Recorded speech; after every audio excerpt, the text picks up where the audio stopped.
Convido a igreja a abrir suas Bíblias lá no livro de Esther, capítulo de número 3. Dando seguimento ao nossa série neste livro, o livro de Esther. Estamos estudando a história do povo de Deus ali no reino persa, sobre o império dos persas. Nós vimos no primeiro capítulo como o poder e a ostentação do rei persa, do reino de Assuero, ou também chamado como Xerxes, era grande, mas como no final apenas escondia grandes problemas. Na verdade, era um poder e uma grandeza em vão, que não tem tanto significado assim. Parece muita coisa, mas no fundo não é tão valioso assim. Nós vimos no capítulo 2, foi a primeira vez que vimos os personagens principais, talvez, deste texto, Mordecai e Esther, dois judeus, Mordecai e Esther, sua filha adotiva, que era, na verdade, filha de seu tio de Mordecai, mas que ficou órfã e Mordecai, então, adotou e cuidou dela e criou a Esther. Nós vimos que esses judeus estavam, para falar de uma forma diminuindo, a questão, estavam um pouco acostumados demais com a vida na Pérsia, se comportando como os persas, fazendo como eles, se submetendo às vontades e aos costumes ali daquele povo pagão, daquele povo que era inimigo de Deus. Nós vimos que Esther agora não era somente uma judia no reino persa, mas se tornou a rainha Esther, no palácio da Pérsia. O texto terminou com um fato, de certa forma, estranho. Mordecai, esse judeu que também vivia no meio dos persas, descobriu uma grande revolta ou uma tentativa de golpe contra o rei para tentar tirar a vida do rei. Denunciou os rebeldes foram punidos. E tudo isso foi registrado no livro das crônicas do rei e nada demais aconteceu. Ficou por aí mesmo, por isso mesmo a nossa história. Hoje, então, nós damos sequência, vamos ler a partir do capítulo 3. Nós vamos ler todo o capítulo 3, dando sequência na nossa jornada pela história de Esther.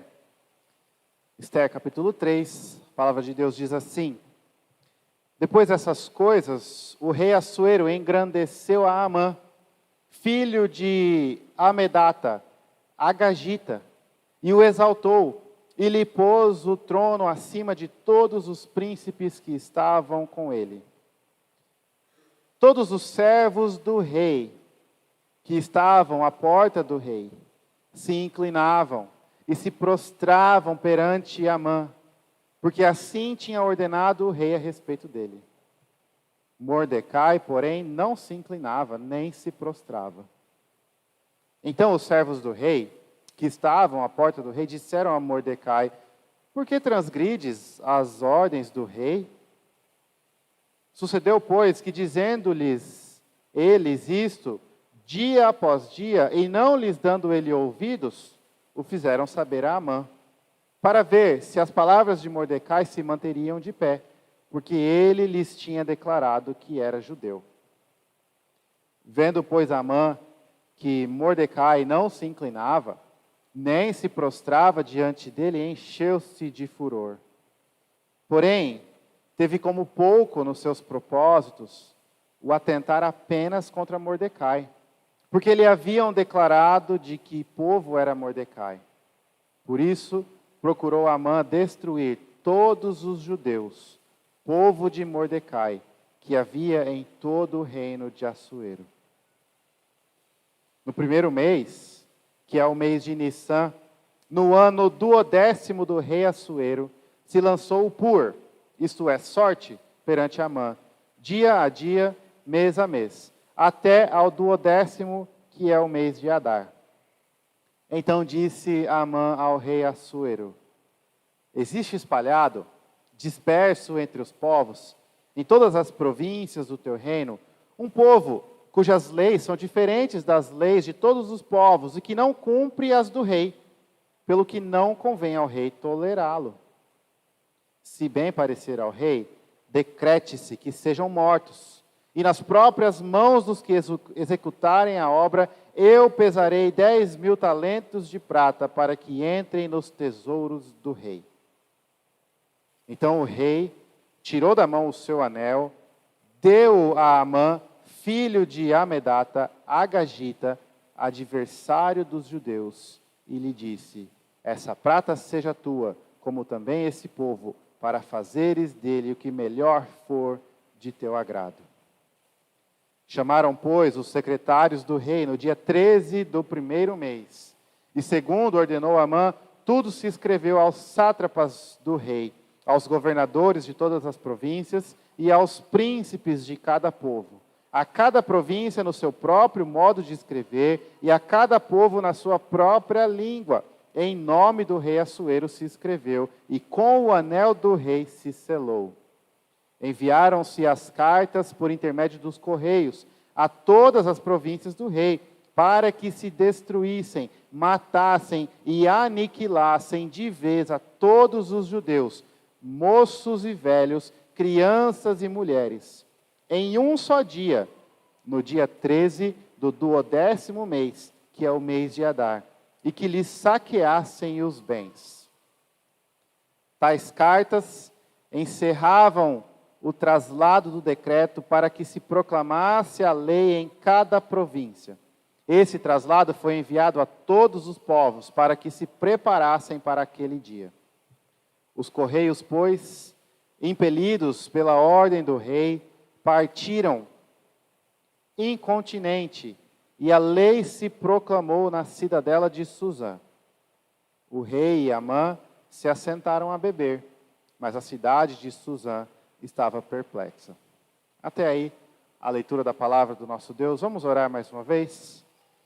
Ó Senhor, Deus querido, nós pedimos humildemente a sua ajuda neste instante. Fale aos nossos corações, nos dê o entendimento e aplique a sua palavra em nossas vidas. É o que nós pedimos, no nome de Jesus. Amém.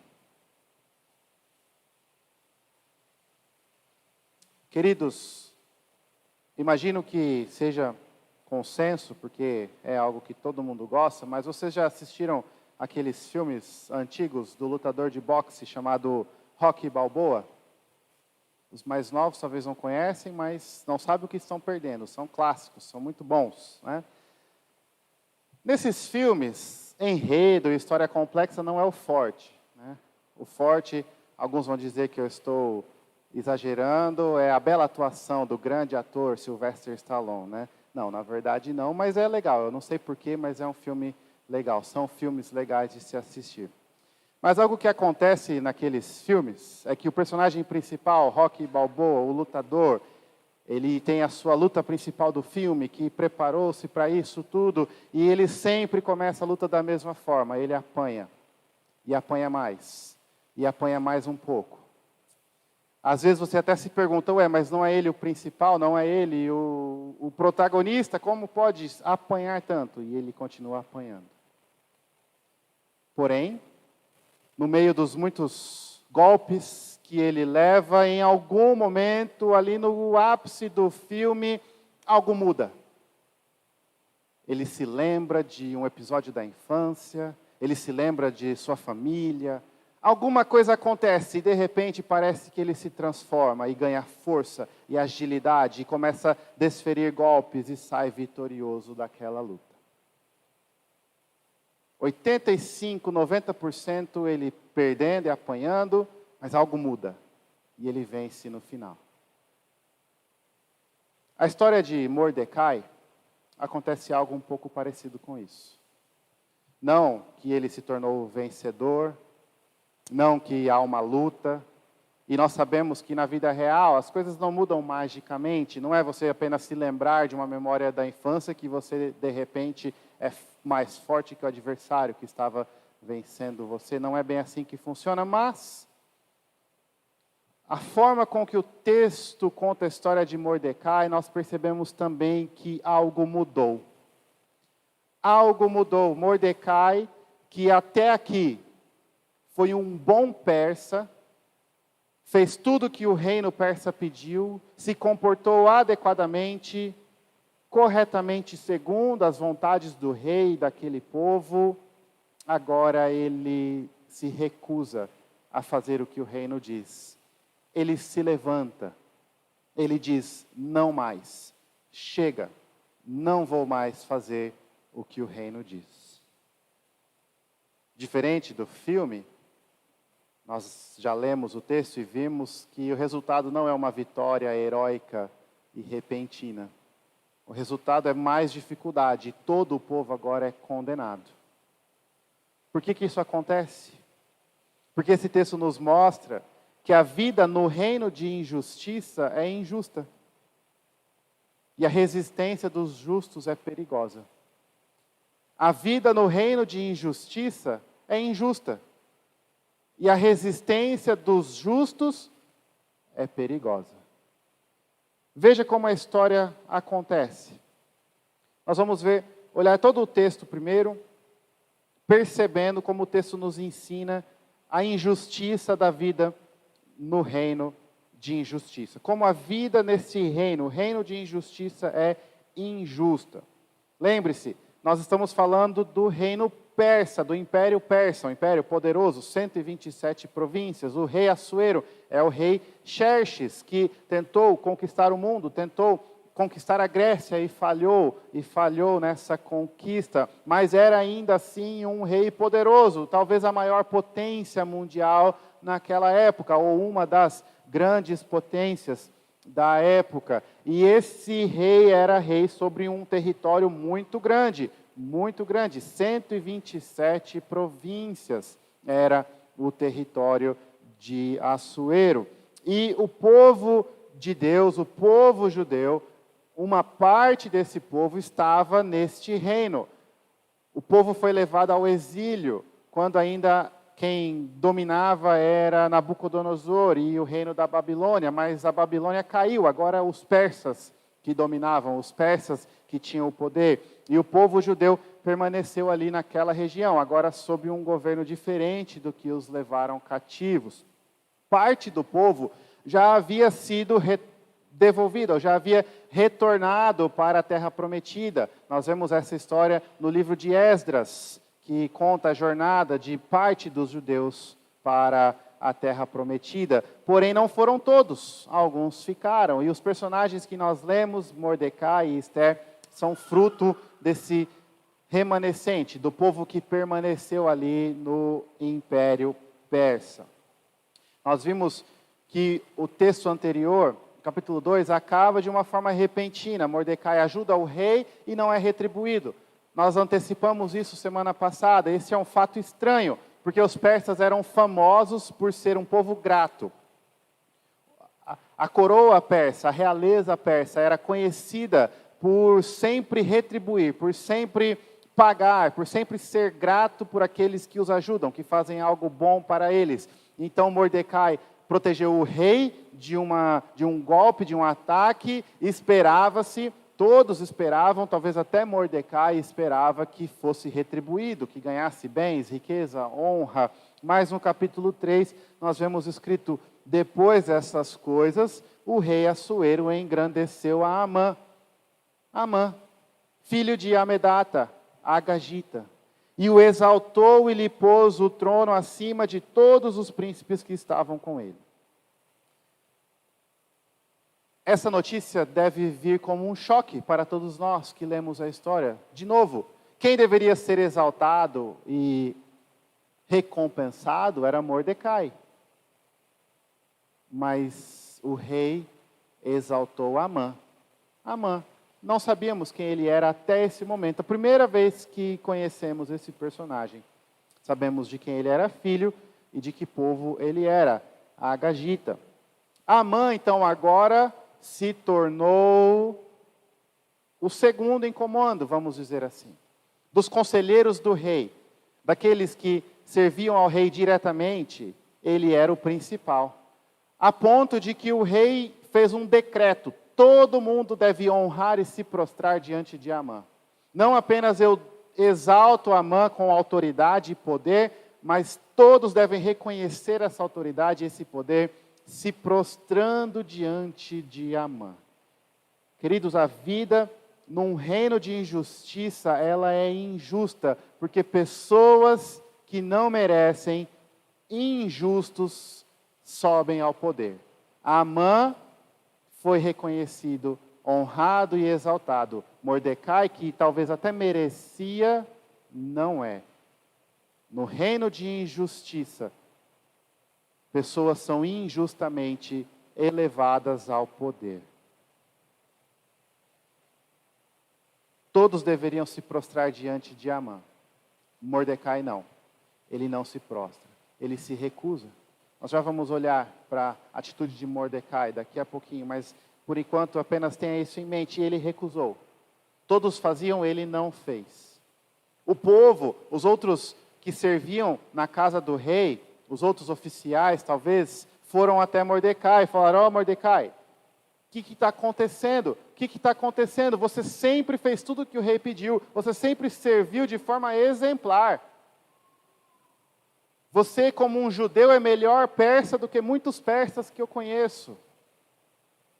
Por que agora você não se prostra? Por que você não obedece o rei? Você já fez tanta coisa.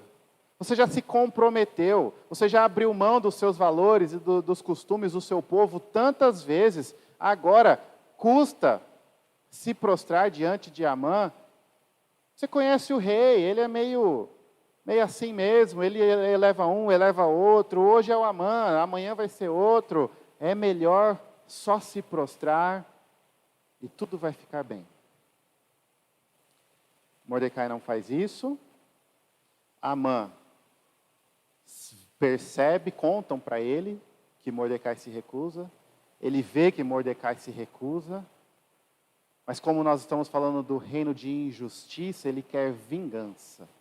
E ele não quer vingança só contra Mordecai, porque num reino de injustiça, não somente pessoas são injustamente exaltadas ao poder, mas um povo todo é condenado pela atitude de líderes injustos.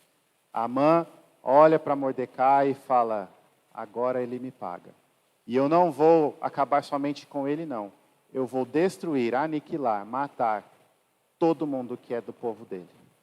Todos os judeus. A vida no reino de injustiça é muito injusta. Amã não deveria ser exaltado. Imagine se você é um dos judeus que morava na Pérsia. Estava lá cuidando da sua vida, longe de Suzã, longe da cidade real. As notícias vinham só como fofoca para você, você cuidando da sua fazenda, da sua família, cuidando da sua vida, não quero problema com ninguém, não tenho aqui tranquilo, uma vida normal, pacata, no interior da Pérsia. E de repente chega a notícia: olha, um judeu lá na capital não quis se prostrar e por causa dele todos os judeus vão morrer. A vida no reino de injustiça, ela é injusta. Talvez você pensaria: mas o que eu tenho a ver com Mordecai e Amã? Por que eu vou ter que morrer? É brincadeira um negócio desse. A vida no reino de injustiça, ela é injusta. Mas a injustiça não para aí, não. Veja como a história continua. Mordecai é que tem poder agora, tem autoridade, tem acesso direto ao rei, chama o rei para conversar e fala: ó rei, tem um povo, aí no meio do seu povo, do seu reino, nas suas províncias, um povo. E esse povo, eles se recusam a obedecer às suas leis. Esse povo tem as próprias leis deles, costumes deles, e eles não fazem o que o Senhor manda. O Senhor mandar e outra pessoa mandar é a mesma coisa. Logo, rei, não convém que o Senhor, o grande rei Assuero, o rei da Pérsia, considerado um Deus por muitos, deixe que esse povo permaneça. E olha só, rei, se o Senhor quiser e achar bom, eu mesmo vou pesar 10.000 moedas de prata 10.000 talentos de prata, muito mais do que 10.000 moedas. 10.000 talentos de prata. É muito dinheiro, irmãos, é um valor inimaginável.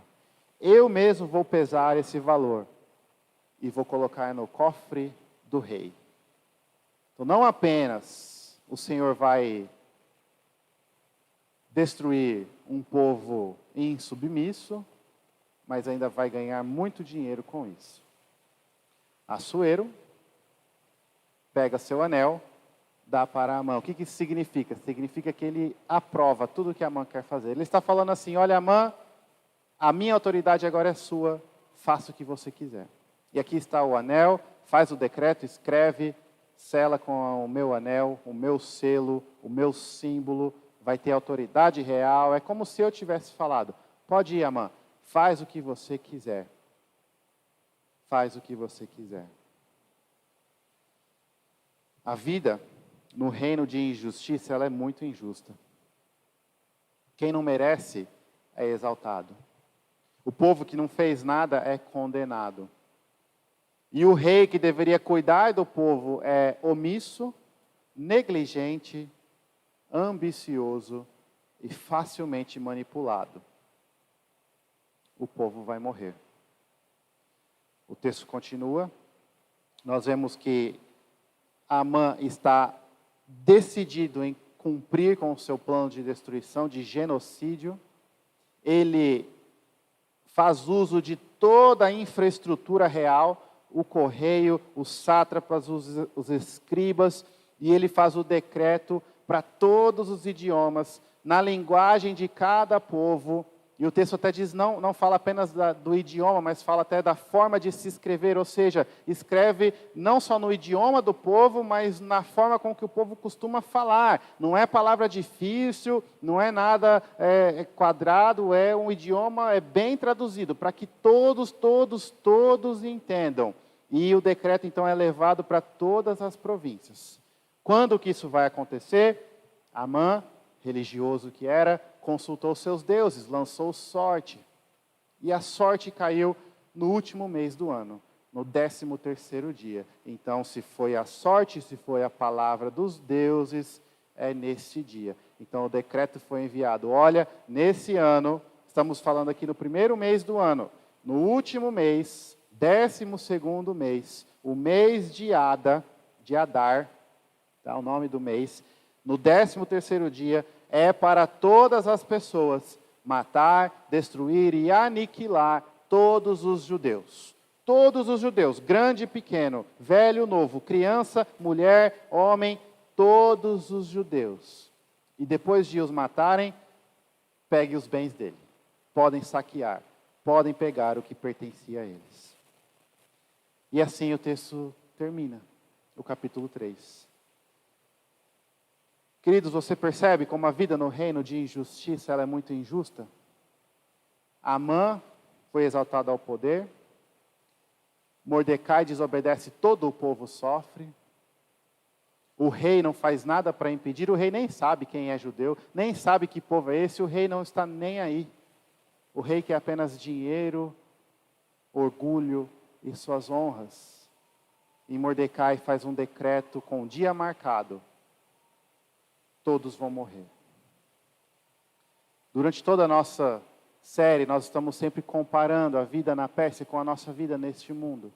Porque nós também estamos num reino que não é o nosso reino, nós estamos numa terra que não é a nossa terra, nós somos peregrinos, nós estamos, de certa forma, em exílio aqui neste mundo, aguardando o retorno do nosso Senhor Jesus, que nos levará para o reino de luz, o reino verdadeiro, onde nós pertencemos, onde é o nosso lar, aonde é a nossa cidadania. E enquanto isso não acontece, permanecemos na Pérsia brasileira, na Pérsia deste mundo, no reino de injustiça. E a vida neste reino é injusta. Queridos, olhe para os governantes atuais do passado e futuro, e você vai ver um monte de gente injusta e injustamente subindo ao poder. Olhe para os grandes ricos e poderosos que muitas vezes não podemos generalizar, mas muitas vezes chegaram à posição de riqueza sem mérito algum. Alguns têm mérito, outros não, mas de qualquer forma é a vida no reino de injustiça. Quem tem muito consegue mais, quem tem pouco perde o que tem, pessoas que não merecem são exaltadas, justos sofrem, inocentes são presos, culpados são soltos. A vida no mundo de injustiça, no reino de injustiça, ela é injusta. A vida não é justa. A vida nesta terra não é fácil. Se nós olharmos para a vida neste mundo com uma visão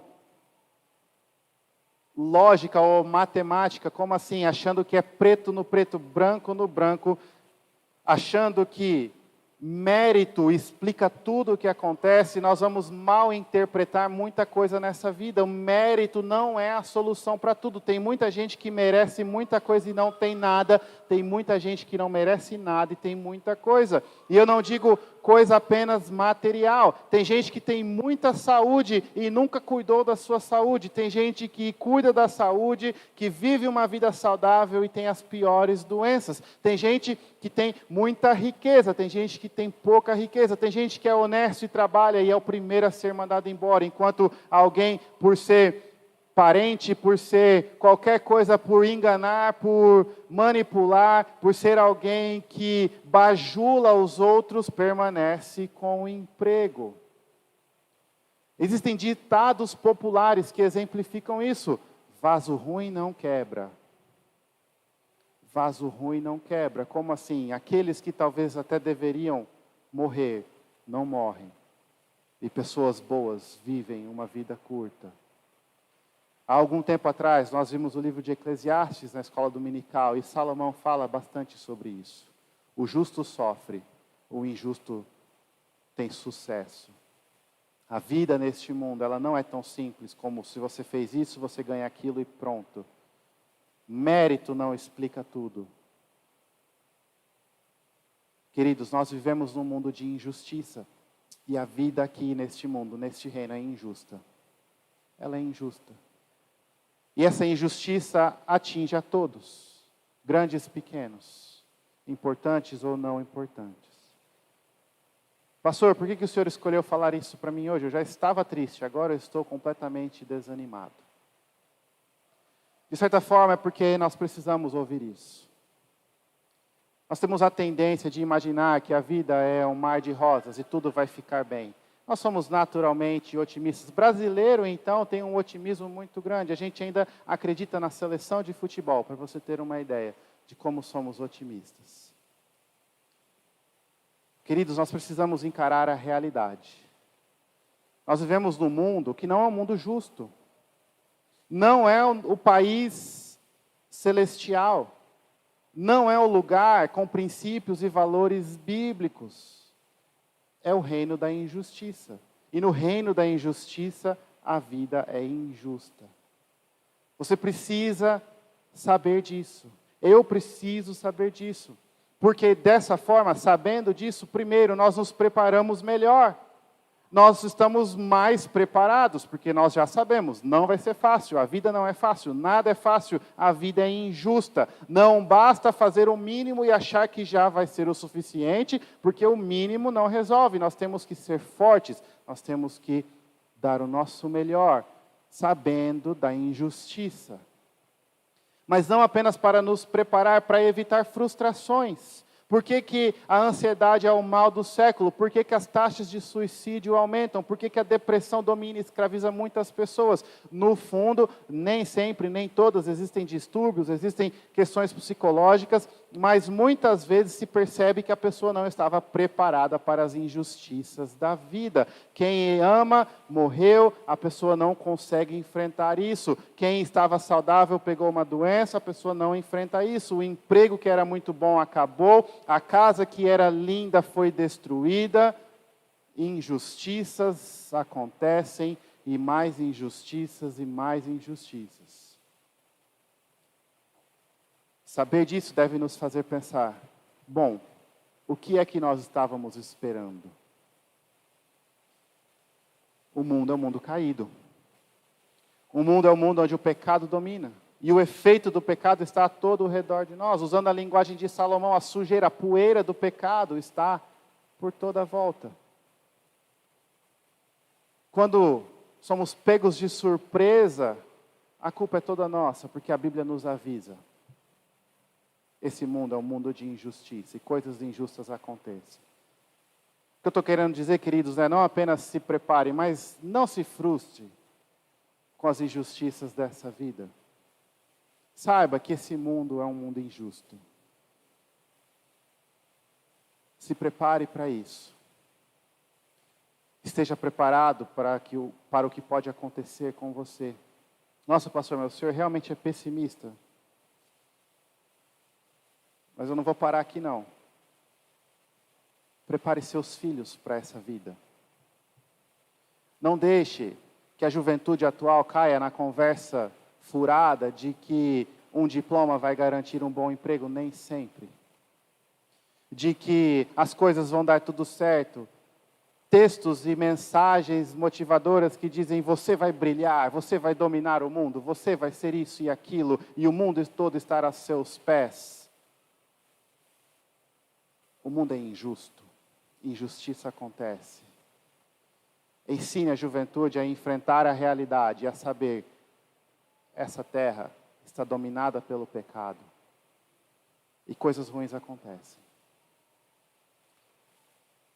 Tudo isso a gente precisa saber, porque se a gente não encarar a forma desse jeito, a gente não está preparado, a gente vai se frustrar, deprimir por conta das injustiças, e a gente pode acabar perdendo de vista o que realmente importa. O reino de injustiça, querido, se você conhece a Jesus Cristo, não é o seu reino. Você não é persa. Você não é deste mundo. Essa aqui não é sua casa. Este aqui não é seu lar. Essa aqui não é sua cidade. Sim, é um lugar onde a injustiça domina. A vida é injusta, a vida é difícil, sofrimento, dor e lutas. Mas vai passar. E tem algo melhor. Existe um reino de justiça, onde o rei é o justo, o rei dos reis, que te espera. Então, não coloque sua esperança neste reino caído, na Pérsia atual. Coloque sua esperança no Rei justo. Viva aguardando a sua entrada no reino celestial. Não se anime ou coloque todas as suas esperanças e a razão da sua alegria em coisas desse reino de injustiça. Esse mundo vai passar. O exílio é temporário. O reino de injustiça já foi derrotado. Nós estamos apenas aguardando a volta do Senhor todo vitorioso. A vitória já foi garantida. Você não precisa temer, você não vai ficar aqui para sempre. Queridos, nós precisamos ter isso em mente para conseguir viver nesse mundo de injustiça, olhando para a luz que está no final, que é a luz que vem do Rei da Justiça, o Senhor Jesus Cristo. E olhando para Ele, priorizando a Ele, buscando as coisas que são eternas e são boas, você vai perceber que passar por esse reino de injustiça fica mais fácil, fica mais leve. A vida no reino de injustiça, ela é injusta. Não adianta querer se enganar. Certa vez, há muito tempo atrás, meu tio, que era meu pastor, ele disse a seguinte frase no púlpito. Eu nunca me esqueci, praticamente todo dia eu me lembro dessa mesma frase. Nada é tão ruim que não possa piorar. Porque nessa vida, injustiças acontecem. Não se desespere. Não ache que é o fim do mundo. Talvez é o fim desse mundo, mas esse mundo não é nada comparado com o mundo de glória do nosso Senhor. Leve as injustiças desse mundo como algo temporário, como algo que não vai acabar com você. Porque quem te sustenta, quem te comprou, quem te salvou é o Rei dos Reis, o Senhor Jesus, o justo, que é completamente oposto a Assuero, a Amã, e outros injustos que têm poder temporário neste mundo. A vida no reino de injustiça, ela é injusta. Ela é injusta. Pessoas que não merecem sobem ao poder. Povo que não fez nada é condenado. O rei que deveria cuidar, condena, é omisso. Não faz nada de bom. A vida no reino de injustiça, ela é injusta. Esteja preparado para isso. Mas talvez você está se perguntando, tá, mas então qual é a minha função? Devo apenas saber que eu não sou desse reino, então, problema desse povo. Não quero saber. Vamos nos separar, vamos nos excluir, vamos fundar uma cidade cristã, onde só cristãos entram, só cristãos moram, e lá nós vamos viver o nosso mini-céu. Também não é a solução. Porque o nosso Senhor Jesus Cristo diz assim, olha, Pai, eu não peço que os tire do mundo, mas os proteja no mundo. Nós não somos deste reino, mas nós estamos neste reino. E o motivo pelo qual o nosso Senhor Jesus não voltou ainda, não é porque Ele está atrasado, e não é porque Ele gosta de nos ver sofrer mais esse reino de injustiça, mas porque há uma missão, há um propósito que precisa ser cumprido. O nome do Senhor Jesus ainda não foi proclamado em todos os cantos deste mundo. Ainda tem pessoas que estão membros do reino de injustiça, que são na verdade pertencentes ao Rei justo, ao Senhor Jesus, que precisam ser alcançadas. E enquanto isso não acontecer, nós estamos aqui de passagem, sim, lutando, enfrentando as injustiças do reino de injustiça, mas cumprindo com uma missão de alcançar aqueles que são parte do nosso mesmo reino, para que eles também possam se livrar dessa injustiça e se encontrar nos braços do justo Senhor Jesus Cristo. Nós temos um papel.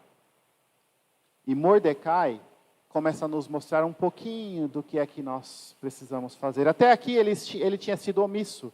Ele tinha se escondido no reino de injustiça. Ele tinha vivido como se não precisasse ser diferente. Ele era praticamente um persa. Mas neste texto ele diz, não mais. Chega, não vou me misturar, vou ser diferente. Ele se recusa a se prostrar diante de Amã. A vida no reino de injustiça, ela é injusta. Mas os justos podem resistir, sabendo que essa resistência é perigosa. Porque depois da resistência de Mordecai, as coisas ficaram ainda piores. E todo o povo foi condenado. Mas a questão é, Mordecai resistiu. Mordecai disse, chega, não mais, algo mudou, eu não vou me conformar mais. Eu fiz muitas coisas até agora, mas daqui eu não passo. Este é o meu limite. Eu não vou me prostrar diante de Amã. Existe uma divisão na explicação do porquê que Mordecai não se prostrou. Alguns dizem que porque Mordecai era um servo de Deus e ele sabia que honra, louvor, se prostrar, adorar somente a Deus. Homem nenhum é digno de que se prostre diante dele, de que o adore ou o louve. Talvez essa era a razão, mas talvez exista uma outra razão também, ou outra razão por completo. O texto nos informa que Amã era filho de Amedata Agagita. Depois o texto nos diz que o poder foi dado para Amã, o inimigo dos judeus, o inimigo do povo de Deus. Amã, inimigo dos judeus. Por que essa frase é usada no versículo 10? Adversário dos judeus. Porque ele era um agagita. A Bíblia nos conta, lá em Êxodo, que quando o povo fugia do Egito na sua jornada pelo deserto, os agagitas, o povo do rei Agag, atacou os israelitas pelas costas, de forma traiçoeira, tentando destruir o povo de Deus. É aquela história em que Moisés levanta as mãos segurando o cajado, enquanto suas mãos estavam levantadas, o povo de Deus prevalecia. Quando ele deixava a mão baixar, porque se cansava, os inimigos prevaleciam, mas no final o povo de Israel saiu vencedor. Mas por causa daquele ataque, Deus proclamou uma condenação aos agagitas, aos descendentes de Agag, dizendo que todos deveriam ser destruídos. Essa condenação se cumpriu, sabe quando? Muito tempo depois, quando Saul era o rei. Saul, o primeiro rei de Israel, Deus chamou Saul e disse: olha, vai e derrote os agagitas, derrote os inimigos. E Deus deu um decreto: mate todos, não deixa que nenhum viva, e não pegue nenhum bem deles, destrua tudo. É para aniquilar esse povo. Um povo que atacou o meu povo traiçoeiramente lá atrás, vai ser apagado da existência desta terra. Saul vai, vence a guerra, mas Saul desobedece. Saul poupa a vida do rei Agag. E Saul ainda pega os bois e os animais. Quando Samuel chega e vê a desobediência de Saul, Samuel condena Saul, dizendo: olha, você desobedeceu. E Saul tem uma boa desculpa: não, mas é para sacrificar a Deus. Saul se esqueceu que Deus não quer sacrifícios, mas obediência. De que uma obediência é melhor do que 1000 animais sacrificados. Saul poupou Agag. E quem nós temos aqui? Um agagita, querendo destruir o povo de Deus mais uma vez. O texto fala que Mordecai é descendente de Benjamim. Sabe quem também é descendente de Benjamim? Saul. Ou seja, nós temos aqui consequências de um conflito que já acontecia muitos e muitos anos depois. Por isso, é plausível o entendimento de que Mordecai se recusou a se prostrar diante de Amã, porque Amã era um inimigo familiar dele. Ele era descendente de Saul, e por causa do que aconteceu com Saul no episódio contra os agagitas, Saul perdeu o reino. Saul foi abandonado, Saul perdeu o seu direito de reinar. Deus rejeitou a Saul, que não obedeceu ao Senhor na batalha contra os agagitas. Os agagitas têm sido um peso no caminho, na vida dos judeus há muito tempo. Amã então diz: espera aí, eu fui um bom persa até aqui, mas eu não vou me prostrar diante deste agagita. O fato é que nós não sabemos se o motivo é religioso ou histórico familiar. O texto não nos informa. Mas, de certo modo, isso não importa. Sabe o que importa? Mordecai disse não. Mordecai não se conformou. Mordecai resistiu. Sim, é verdade, as consequências foram duras e o povo foi condenado, mas ele disse não mais. Queridos, nós vivemos num mundo de injustiça.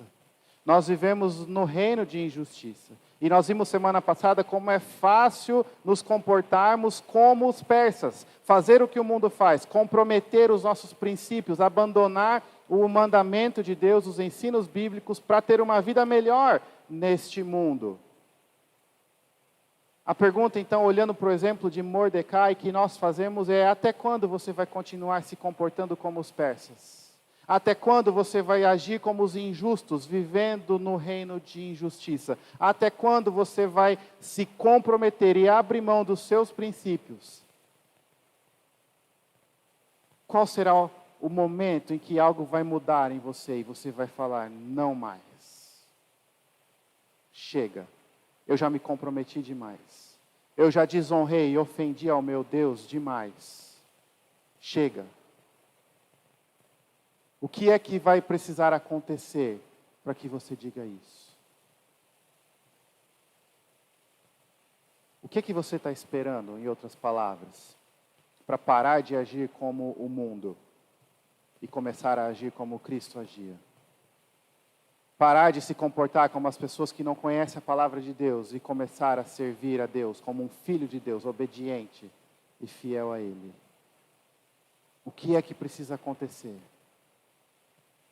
Porque algo acontece.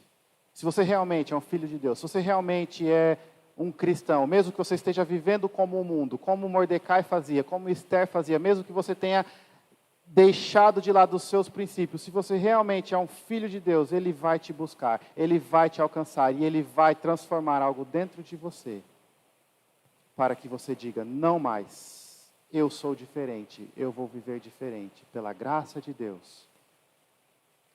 O que eu posso te dizer, queridos, é não espere que algo que mude seja um grande sofrimento, uma grande dor.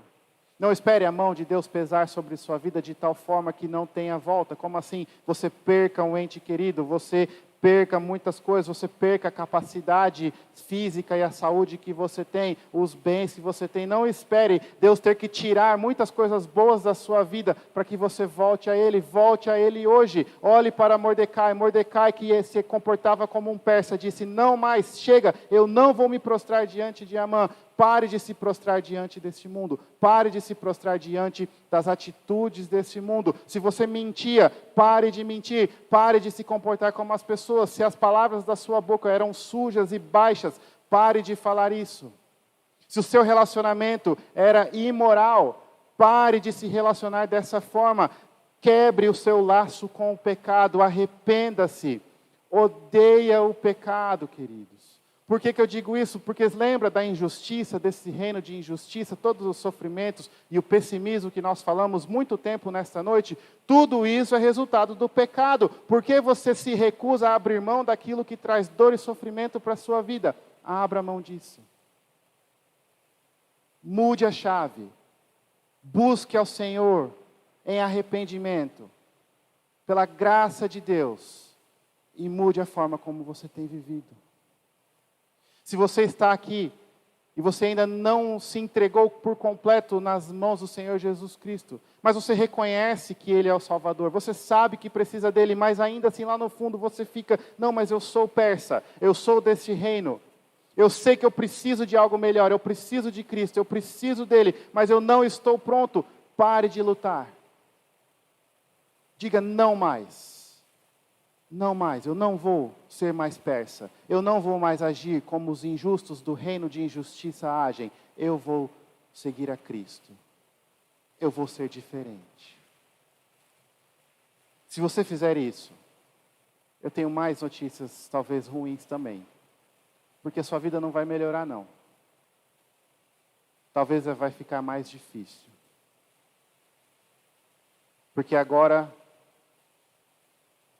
todo o povo, todo esse mundo vai ser seu inimigo. Seus amigos vão virar as costas para você. Talvez a sua família vai virar as costas para você. Seus vizinhos, seus colegas. Aqueles que diziam: olha, nós somos amigos para sempre. Todos podem te abandonar. E não apenas te abandonar, mas tentar te derrubar. E fazer de tudo para que você ofenda e negligencie o nome do Senhor Jesus Cristo. Mordecai se posicionou, e o que aconteceu? Todo o povo foi condenado. Mas, meu irmão, eu convido você a olhar para Jesus Cristo agora. Porque esse reino de injustiça, ele é exatamente o contrário do reino de Jesus. Jesus é um rei amoroso e justo, completamente oposto a Assuero. Olhe para ele. Olhe para a glória de Cristo. O poder de Cristo, a majestade de Cristo, o amor de Cristo, que não apenas te dá uma mensagem de salvação, mas é a sua salvação e deu a própria vida por você, que se submeteu a esse reino de injustiça, sabe, essa vida difícil, esse mundo de injustiça que a gente vive, que foi falado bastante no começo. Você talvez até me ache agora um grande pessimista. Esse mesmo mundo, cheio de injustiça, Jesus veio a ele. Jesus, que é completamente justo, Jesus, que é o Criador dos céus e da terra, Jesus, que é o Rei dos reis, ele veio para esse mundo, ele viveu nessa injustiça, ele foi injustamente acusado, ele foi injustamente condenado, ele morreu a mais violenta, a mais sofrida morte. Ele suportou a maior das injustiças, enquanto estava no reino de injustiça, para que eu e você pudéssemos ser membros, cidadãos do reino de justiça. E quando você olha para ele, você vai perceber que vale a pena ficar em pé, vale a pena se levantar, vale a pena se posicionar e falar: olha, não mais, por Jesus, por amor e pela honra de Cristo Jesus, eu não vou me conformar com este século. Eu não vou continuar fazendo o que eu estava fazendo. Chega. Olhe para Cristo e algo vai mudar dentro de você. E você vai conseguir, pela graça de Cristo Jesus, ser um cristão. Ser alguém que não age como os persas. Ser diferente. E se você talvez pense, mas é difícil demais. É difícil demais. Olhe para Cristo de novo. Comparado com o que Ele fez, será que existe alguma coisa que nós somos chamados a fazer que seja grande demais? Comparado com o que Cristo fez, será que existe algo que está além do que nós podemos ou devemos fazer? Ele fez muito mais. Ele fez muito mais. Nós acabamos de cantar uma música que diz assim: pela força do Espírito Santo nós proclamamos aqui que vamos estar unidos em um só coração. Um só coração significa seguir o coração do nosso Senhor. Pela força do Espírito Santo nós proclamamos aqui que vamos resistir, que não vamos nos conformar, que vamos ser luz, que vamos ser sal, que vamos ser diferentes deste mundo. E a música continua e diz assim: e pagaremos o preço.